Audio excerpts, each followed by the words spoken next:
Quer saber quais vão ser as empresas que mais vão pagar dividendo na bolsa nesse ano? Então, se liga nesse vídeo. Olá, pessoal. José Eduardo Daronco aqui, analista CNPI da Suno. E hoje eu vou falar sobre as três maiores pagadoras de dividendo para 2024. Vou falar daquelas empresas queridinhas, aquelas que todo mundo quer saber. Se você quer receber dividendos em esse ano, essas três empresas devem estar entre as 10 maiores pagadoras de dividendos da Bolsa. E vamos começar com o terceiro lugar, tá? É um banco. No Brasil, a gente sabe que se tem um setor que ganha dinheiro é o setor bancário. É um setor marcado por altos dividendos, alto lucro. A gente sabe que os bancos eles já estão consolidados. Os grandes bancos já representam mais de 70% do sistema financeiro nacional. E aqui em todos os produtos, né, seja de empréstimo, cartão de crédito, serviço, gestão de recursos, então os bancos eles acabam sendo os maiores pagadores de dividendos também da bolsa. Aqui eu selecionei o Banco do Brasil, né, que vem dando muita alegria para os seus acionistas. Ele teve uma valorização muito expressiva no ano passado, pagou dividendo e deve também pagar muitos dividendos este ano. Mas qual o dividend yield do Banco do Brasil? Nas nossas estimativas aqui na Suno, o dividend yield deve ficar entre 9% a 10% esse ano. Com a Selic caindo, ele deve, inclusive, pagar um dividendo maior que a Selic, se a Selic reduzir algo em torno de 9% até o final do ano. Tá? Então, é um banco muito promissor para esse ano, mesmo com a valorização que teve no ano passado. A gente continua bem otimista com o banco. Ele tem uma participação muito relevante em servidor público e no agronegócio. Hoje o agronegócio corresponde a 30% da carteira de crédito do banco. Vai sofrer um pouco com a queda nos preços da commodity, isso é um fato, mas mesmo com essa queda, a gente continua muito otimista com o Banco do Brasil e por isso espera um dividend yield tão elevado. Então, a segunda empresa que deve figurar entre as maiores pagadoras de dividendo é a Vale, a segunda maior mineradora de minério de ferro do mundo e uma das maiores mineradoras do planeta Terra. Então, ela produz principalmente minério de ferro, mas tem uma produção muito grande, crescente de níquel, de cobre, cobalto e deve crescer bastante. Por que a gente espera um dividendo muito elevado da Vale? Ela já vem pagando um dividendo muito alto desde 2020, quando a gente viu o preço do minério de ferro superar os 100, 150 dólares por tonelada. Lembrando que o custo de produção da Vale é muito menor do que isso. Nos preços atuais, a Vale gera muito caixa, gera muito dinheiro e é altamente lucrativo. E por isso ela deve distribuir muitos dividendos. Quando a gente olha para a Vale, ela não tem muito onde investir, onde colocar o dinheiro. Ela tem basicamente duas unidades de negócio: a operação de minério de ferro, que é a operação que gera muito caixa, que é muito lucrativo, e a operação de metais básicos. A operação de metais básicos, ela não é tão geradora de caixa quanto a operação de minério de ferro, principalmente porque a Vale tem investido muito em adicionar capacidade, né? A gente tem observado que o mundo tem buscado uma transição energética e para isso a Vale precisa aumentar a sua produção. Ela tem adotado algumas estratégias para diminuir essa necessidade de investimento e terceirizá-la, né? E por isso que ela ela segregou a operação de metais básicos e vendeu uma parcela. Quando eu olho para a Vale, ela deve continuar, o preço do minério de ferro deve continuar um preço muito atrativo. Inclusive, o preço do minério de ferro hoje figura num valor muito acima das expectativas, rodando algo em torno de 120 a 130 dólares a tonelada.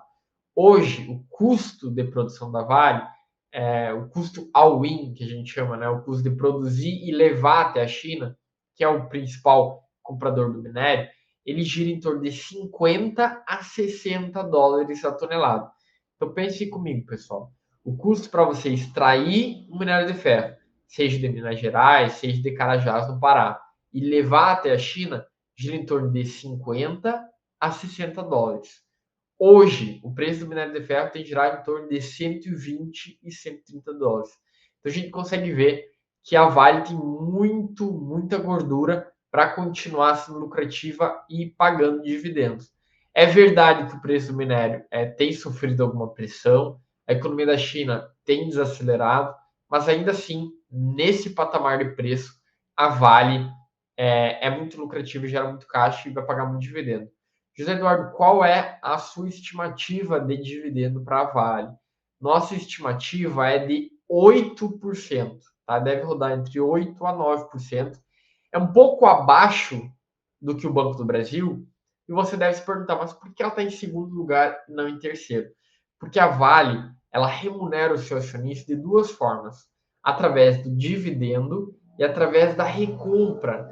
Então, parte do dinheiro gerado, ela recompra ações, tira de circulação e no futuro isso vai possibilitar um lucro por ação, um dividendo por ação maior ao seu acionista. O Banco do Brasil não. O Banco do Brasil ele paga a maior parte da remuneração em juros sobre capital próprio e dividendo. Ele não faz recompra.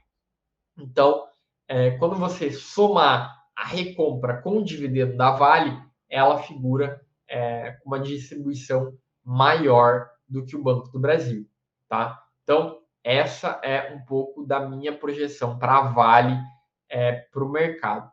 E a primeira empresa, a primeira colocada, é uma empresa muito controversa, é uma empresa que existem muitos comentários positivos, existem muitos comentários negativos, mas fato é que ela deverá estar entre as maiores pagadoras de dividendo da nossa bolsa.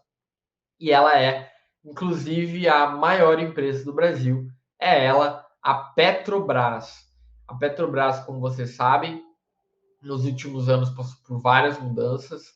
Ela passou da empresa mais endividada, com a maior dívida corporativa do mundo, para uma das maiores pagadoras de dividendos do mundo.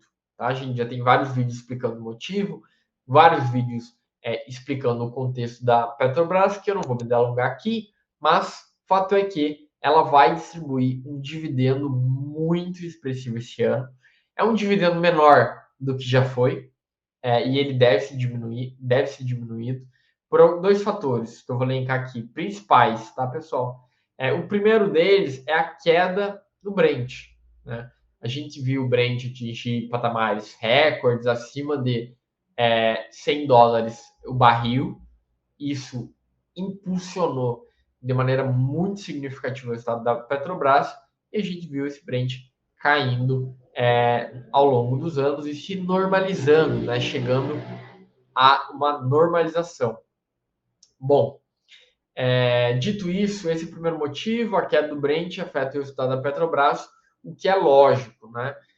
E o que a gente pode esperar. Então, e o segundo ponto? Então, primeiro, pessoal, Brent caiu, reduz o resultado, reduzindo o resultado, reduz o dividendo. E o primeiro é que o novo governo nomeou uma nova diretoria com uma nova diretriz, que é fazer investimentos. E esses investimentos, muitas vezes, não são rentáveis, né? Não geram frutos. Então, isso acaba diminuindo o resultado da Petrobras e diminuindo, por consequência, o lucro. Tá? Isso a própria gestão falou, que vai aumentar investimentos e o retorno deles é muito menor ou muitas vezes inexistente. Isso reduz o resultado da Petrobras, tá? Então, o resultado vai diminuir, a gente deve ver um resultado muito aquém do que a gente viu nos anos anteriores, mas ainda assim deve figurar entre os maiores dividendos da Bolsa. Qual o dividend yield esperado? Não fuge da resposta. Por mais que seja volátil, e às vezes até as pessoas não entendam que é uma estimativa, né? Porque o futuro a Deus pertence, a gente estima aqui na Suno que o dividendo da Petrobras deve girar em torno de 12 a 15% esse ano, nessa faixa, tá? Óbvio que são empresas de commodities, são empresas cujo produto tem uma volatilidade muito grande no mercado e também tem uma volatilidade muito grande na própria diretoria, na própria decisão de alocar o capital. Mas 12 a 15% já é maior do que a Selic hoje, tá?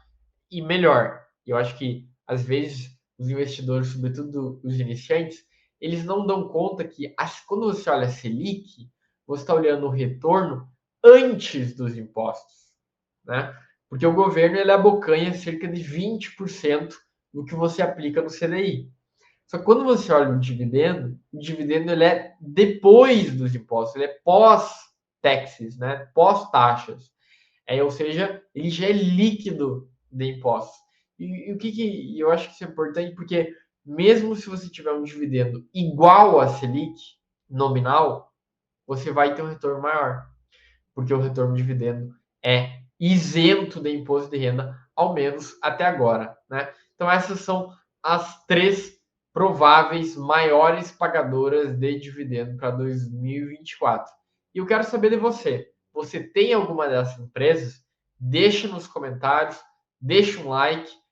Esse like é sempre muito importante para a gente continuar fazendo os conteúdos, trazendo aqui um conteúdo muito técnico, muito sucinto, muito simples para te ajudar a investir.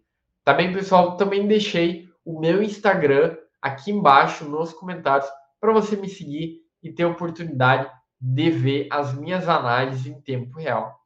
É isso, pessoal. Até a próxima, até o próximo vídeo.